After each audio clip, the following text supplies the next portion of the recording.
Ryoga then tells Dmitri that he has been conversing with him because he was stalling him, and he is about to show him what he can do.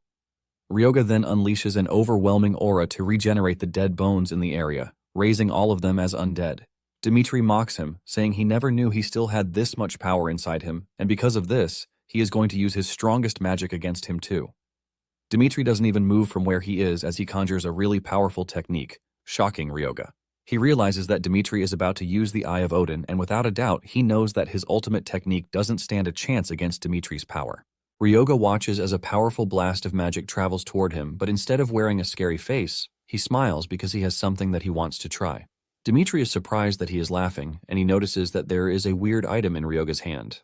It turns out that it is an artifact that is capable of interfering with time, and it is called Kronos' Pocket.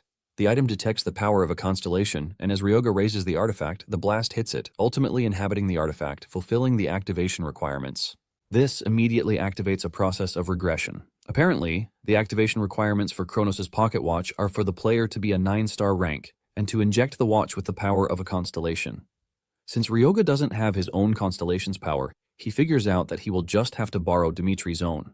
Dmitri watches in horror, asking Ryoga what he has done. Ryoga teases him, telling him that the power of Odin that he is proud of, he is going to be taking it. Ryoga flips him off, telling him that he is going to crush him and the 7 great families the next time that they meet. Just then, a bright light hits the field before everything goes blank. Soon afterward, Ryoga wakes up in his room, and he realizes that he is back in the house he used to live in.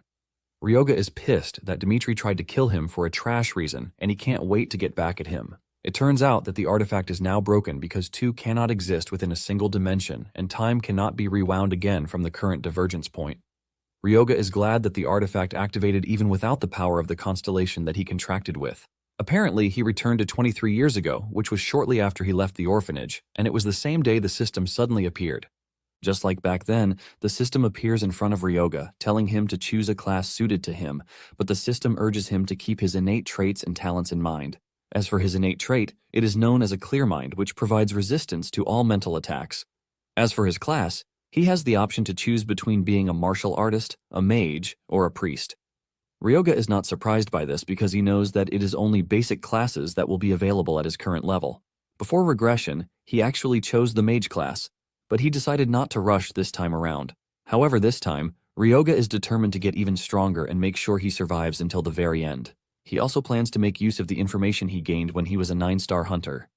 Ryoga immediately heads to the Natsuhabara hunter market, and the attendant is still pitching the materials they have to him when Ryoga cuts in, telling him that he wants the Ring of Dark Gloom. The attendant is shocked to hear this